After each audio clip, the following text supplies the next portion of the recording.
Yo, what's up? This is your man Lil Bow Wow. Around here we get them dollars. Every girl I see that look right. Like a real man supposed to. I never would have approached you if I ain't have intentions on doing. In the 90s, one child managed to become a star at such a young age, but this golden boy ended up developing a hatred for rap. So basketball is your first love. What's your second love, music or movies? Music. Because music is the one that got me to the whole movie thing. If it wasn't for my movies, I probably wouldn't be doing no like.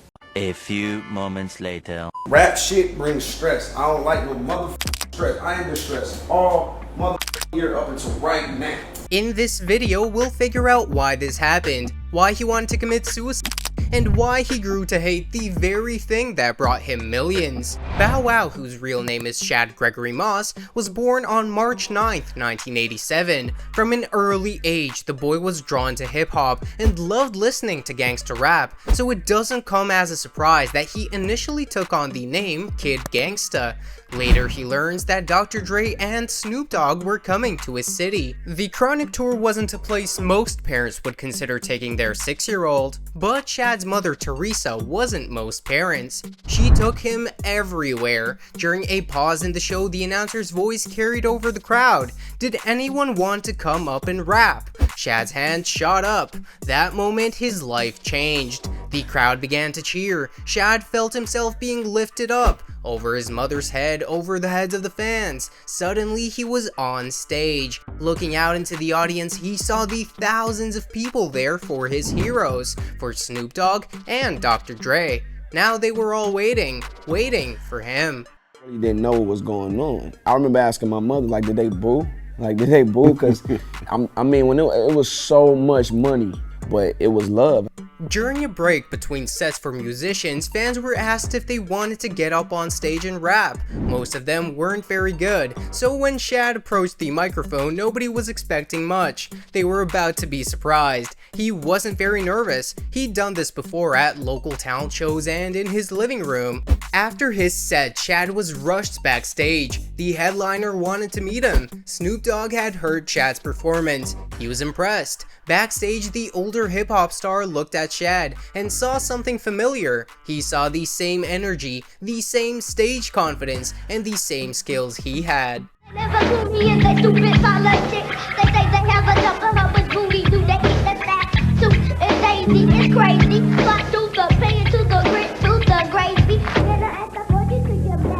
He looked at Chad and gave him a new name, Lil Bow Wow. Snoop had just one question for the new kid: would he like to join the tour? Teresa agreed. For the rest of the summer, Chad performed before packed stadiums. When the summer ended, so did the tour. It was time to go back to school and play with kids his age, except Chad still wanted to rap. Snoop Dogg became a mentor for the boy and once took him to participate in the video Gin and Juice. Drama in the LBC, it's kinda hard being Snoop D-O-double G, but somehow, someway. Nelly was like, he called me, he was like, hey bruh, you need to get at your son, man. I'm like, huh? Bow Wow, man. He released his debut album at the age of 13 under the name Beware of Dog, where Jermaine Dupri played a huge role. Bow wow wow, yippee yo, yippee yay. Where my dogs at? All for me now. Bow wow wow. In a rocker, I start Mickey Mouse around my neck, and it hang on like Vince Carter with his arm in it. Overall, the album was well received by both critics and fans. Over 101,000 copies were sold in the first week, and by March 2001, the album was certified double platinum by the RIAA. Not bad for a debut album. Lil Bow Wow's second album, Doggy Bag, from 2002 was another big success. It reached number 6 on the Billboard Albums chart, eventually went platinum, and included 2 strong singles. Crafts giving daps to all my folks, telling little kids don't follow these dope CEOs to across the seas. I'm guaranteed to make everybody bounce with me. Being on the ripping. Lil Bow Wow lived luxuriously and won various musical nominations. I love y'all, you heard me? Holla, chicka, holla. At a young age, he already had everything he ever wanted, including a mansion for $2 million and a bunch of cars.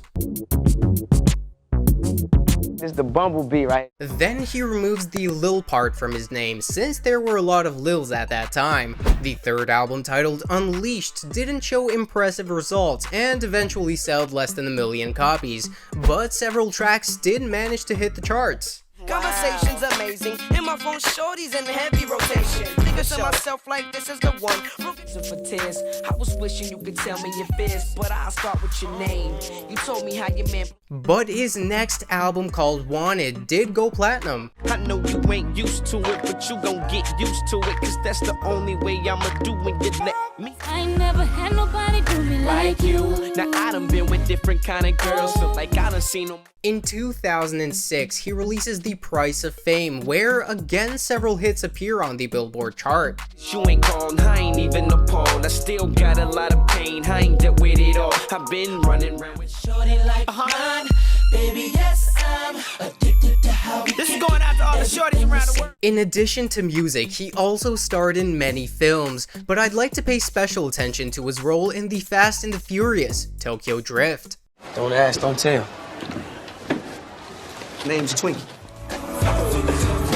Slamming, huh? Fuck is that car? 2009 would mark the last year Bow Wow would see his song on the Billboard charts. Give her my reputation. You don't think I would ever do right by you. You think that if you and I... After 2010, he became a regular at court proceedings. In 2012, Bow Wow was sued by a bank in the state of Georgia over the repossession of his Lamborghini Murcielago.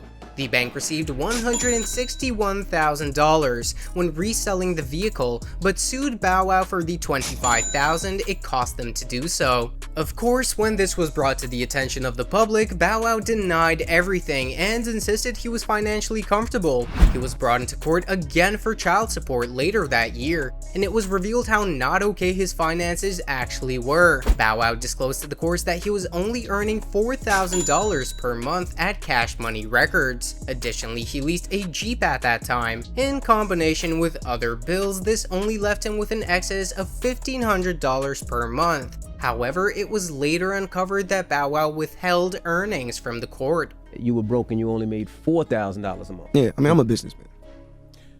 I mean, his camera's rolling, so I can't. What's interesting is that the very next day, he became one of the hosts of the 106 in Park show.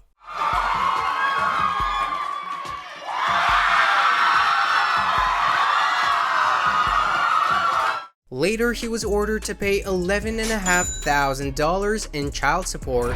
Those aren't his only financial woes either. He also owes collection agencies and the IRS. One agency is chasing him down for $283,000. After failing to properly file his taxes, he owes the IRS approximately $90,000 as well. The collection agency is also pursuing Bow Wow over a $283,000 judgment against him. It turned out that it was connected with the Ferrari, for which he stopped paying. After a year, he left the Cash Money Records label because they weren't releasing his music. In 2010, he announced an album with such superstars as Lil Wayne, Snoop Dogg, DMX, and so on. And in 2016, he announced that he was retiring and would no longer make music, and that's when the fans started laughing at him. Bow Wow retires from rapping. Has he been rapping? Bow Wow retires from rap. Everyone, wait, he's still alive? Bow Wow officially retires from rap, but he was relevant for so long it was given that he was retired. The trolling of the rapper continued. A year later, he posts a photo where he's allegedly flying in a private jet. But as it turns out, he simply downloaded this photo from the internet, applied a filter, and voila, there you have it. But you can't hide the truth. One of the passengers recognized the rapper, took a picture of him, and posted it on Twitter. And as it turned out, he was flying economy. After that, fans started making fun of the rapper and started the BowWowChallenge. Boy Bow Weezy out here in New York City, got all my hoes with me. Always wore for better. You see them fatties, nice out here, know what I'm saying? About to go have some ice cream, go chill on a yacht, do what we like to do. About to call Diddy, call my peoples up. Everybody know the New York City, 50 Cent, where you at? Know what I'm saying? Yo, what you doing? You put the camera down. Put the camera, what the fuck is you doing, fam? Give me this shit.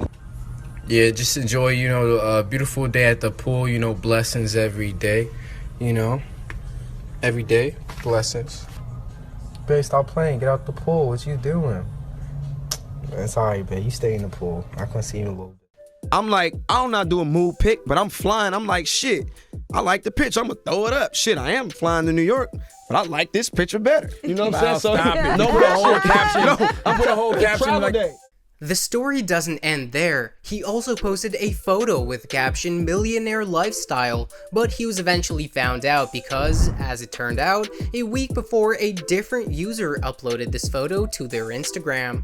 In 2018, he returns with the announcement that his next release will be titled Odysseus, or side spelled backwards. As it turns out, he wanted to kick the bucket back in 2010. Sometimes I just question life, like, damn, like, what else is there for me to do? Like, however, the album was never released, but we did hear some new tracks that gained 1 million views max on YouTube. Outside, no. If it's up, dog, then it's up. But don't act like we won't slide. I got the car with me, I be hanging with the zones. Mix do say with the coat. 100 down for the walkthrough. Gotta keep me in bankroll. Lawyers involved. Money she saw. Gotta have better judgment. Fuck it, I take a loss. He also created his own show called Growing Up Hip Hop Atlanta. Several seasons have been released. A year later, he got into a fight with his girl. According to NBC, the police saw the couple around 4:15 a.m. The two had a big fight and already had visible traces of beatings. When questioned by the police, they began to accuse each other of assault. The police could not determine who showed aggression first, so both were detained, the police said. Photos of the couple from the department were also released, where the artist can be seen with scratches on his face. Well, everything's not all bad for Bow Wow. At least he got to star in the movie Fast and Furious 9 again. In case you forgot, I'm the one that figured out how to let us build rocket engines and get paid. This whole thing was my idea. This year, he said that he wants to record his last album under the Death Row label, wanting to finish his music career where it all started. A fan once asked him if he would go through all this again, knowing how it turned out, to which he replied very unexpectedly, "Just been an actor and never touched music." And y'all niggas see why I don't be wanting to rap no motherfucking more. This is exactly why I'm at peace, man. I like hosting my shit, making more money than half of y'all rap niggas. I like doing my podcast for Fox. I like this shit right here. This the #1 reason why a nigga don't want to rap no more. This is the reason why I do movies and I do so much other shit. It's because the rap shit brings stress. I don't like no motherfucking stress. I ain't been stressed all motherfucking year up until right now. Or is he just trying to hype on this? What do you think? Did you listen to Bow Wow in the 2000s? Let us know in the comments. I recommend you check out the next video about why Suge Knight could have killed Snoop Dogg. Subscribe to the channel, leave a like, and I'll see you soon.